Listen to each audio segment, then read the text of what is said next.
It's the Pulse. You're welcome on the show. Now, lapses in Ghana's land administration system and the ensuing fights and litigations that come up have given rise to a situation where landowners engage the services of strong young men who are usually armed to protect their lands.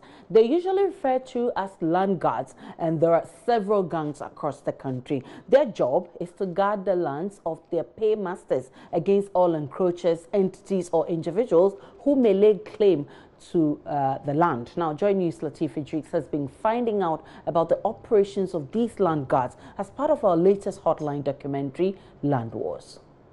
The inefficiencies in the country's land management system gave rise to an outlawed group. Here, we call them land guards. They've been protecting lands across the country, but many see these individuals as criminals. There are so many issues. You know, in Ghana here, especially Accra, you are the owner of the land, but somebody who can come later on, he say it belongs to him, the land belongs to him, with the same document. Somebody is holding document, somebody too is holding document. So that side, you have to involve land guards. So the hard one will take the land. Wow. Even if you are not the legitimate owner of the land, once you can hire land guards like yourself, you can confiscate the land. Because you are holding documents, I'm also holding documents. So if it were you, what you will do?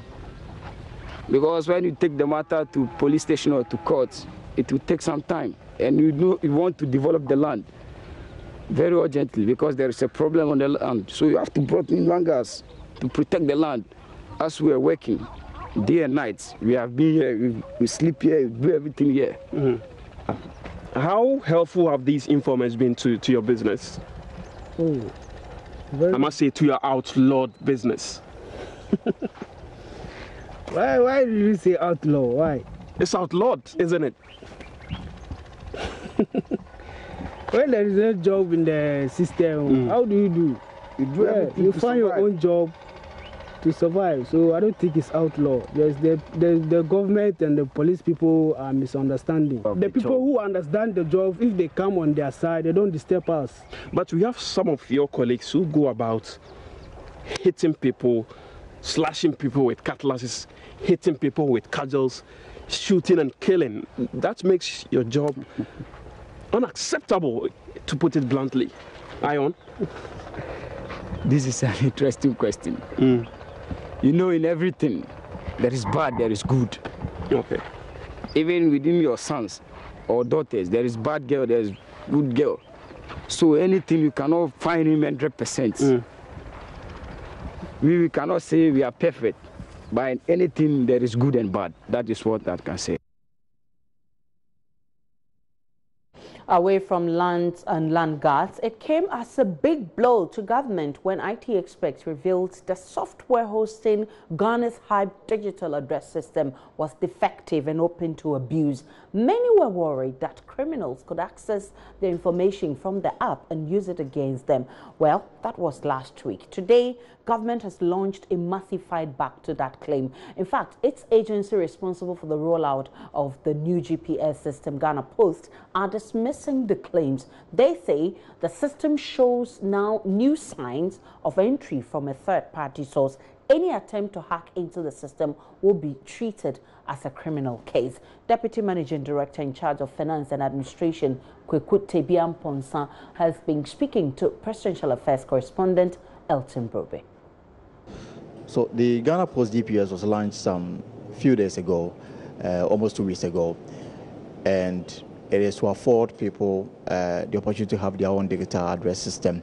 Now, there's been some criticisms about security, about some other issues I would like to, dig deeper into. Mr. Kwekut Ponsam is a Deputy Managing Director in charge of Finance and Administration here at Ghana Post, and is going to walk us into the system and to respond to some of the issues that have come up in the public domain. Mr. Ponsam, good morning and welcome to JoyNews. Good morning, my brother. All right, so first, the question will be, do we really need a digital addressing system? Thank you. Yes, we need a digital addressing system as a country as the president has indicated, we need to digitize the economy. In an attempt to formalize the economy, we are starting with a digital addressing system for every individual, for institutions to have a digital address, which will be the basis to have the national ID and to do other stuff that will help digitize the economy. So this product was launched some days ago. What has been the response from your end?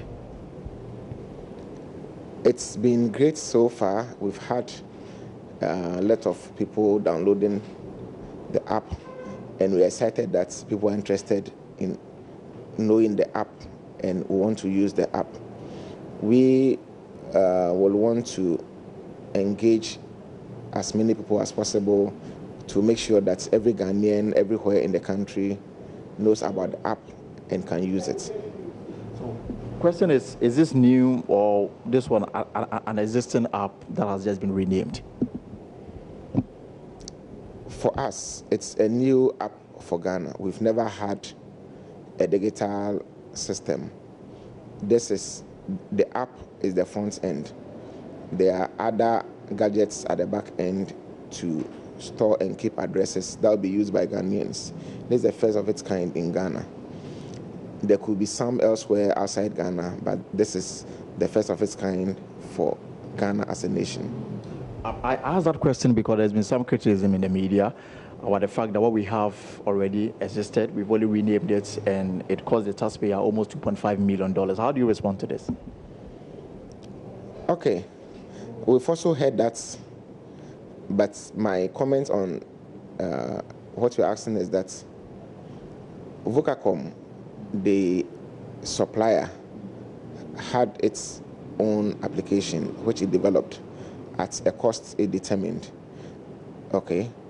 We wanted, or Ghana government wanted, an addressing system for Ghana and opened it up for institutions, for developers to apply.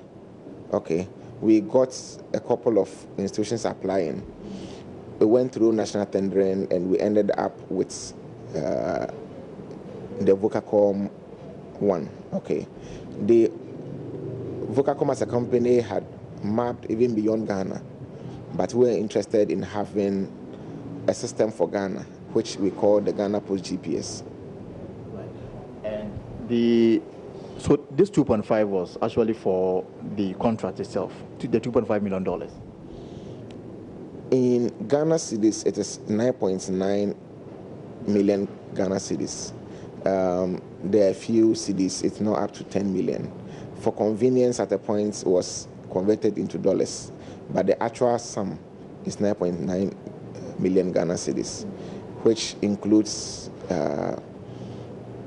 other stuff like VAT, for instance. VAT of is inclusive. It includes tagging of about 4,000 government buildings all across the country. It includes, for instance, marketing costs and other costs. Right.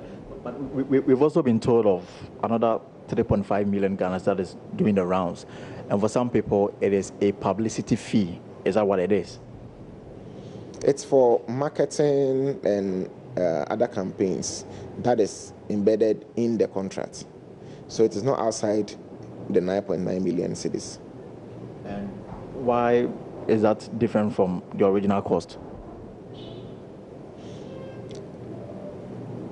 I'm trying to understand your question. If you say original cost, what do you mean by original cost? Because the 9.9 million includes this figure you just mentioned of about 3.6 million. So it is not an additional cost. It is a cost within the 9.9 million Ghana cedis. Right. So what we have is that the 9.9, the 3.5 is part of the 9.9. It's not an additional cost that is associated with the product. Yes, it is within the 9.9 million. We are so this includes the teasers, includes billboards here and there. It includes the adverts on radio.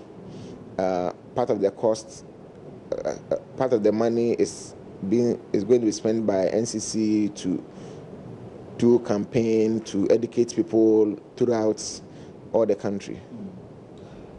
Away from this, there's been concerns about security loopholes as far as this app is concerned, and some have even said that they are able to hack onto the system and make changes in some of the information that you have. How have you addressed this particular issue? It has not come to my notice personally that somebody has been able to hack and has been able to make changes to the system. Issue of hacking has to do with legality. So if somebody is able to do that, then I'm sure the appropriate courts will have to look at what the person did. From my interaction with the suppliers, I'm not aware somebody has made changes to the system. But hacking is illegal, so I will not encourage anybody to do that, to try to do that. The system is secured. So far, we've not had any issues. We've mentioned a couple of times that the system is kept at a secure location, and it will be kept at a secure location with multiple firewalls that people will not be able to easily access unless somebody intentionally sits somewhere to do everything possible to get access to the data. It is not going to be possible by just anybody sitting somewhere and trying to access it. In the press conference that was held last week Friday, Vocacom CEO indicated that the system is such that the data access, for want of a better word, as a non-IT person, you have a one-way traffic to access it. It's not something that you can easily access. What has been put in cannot be easily accessed by Vocacom or by anybody without permission. So, issue of security, I don't think it's a problem. But as we know, for softwares, for systems, people will try to see whether they can have access to. We will do everything possible as an institution to make sure that that is not possible. But very complex technologies have been hacked to in the past. So it is possible, but currently we don't think that has happened.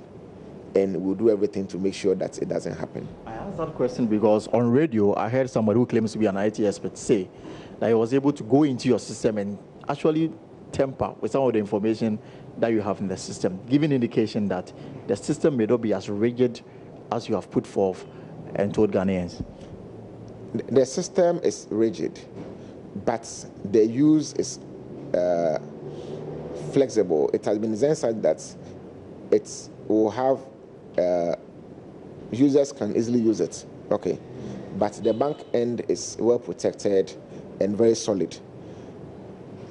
I also heard that somebody said he's been able to hack it. What the person mentioned he or she had access to is something that is on the Ghana Post GPS website, okay. So if you have access to information that has been put out there, I don't think it's a big deal.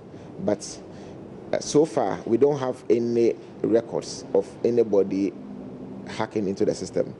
The system has auditory that you are able to know who attempted to enter, who entered, and all that. So far, there's nothing like that.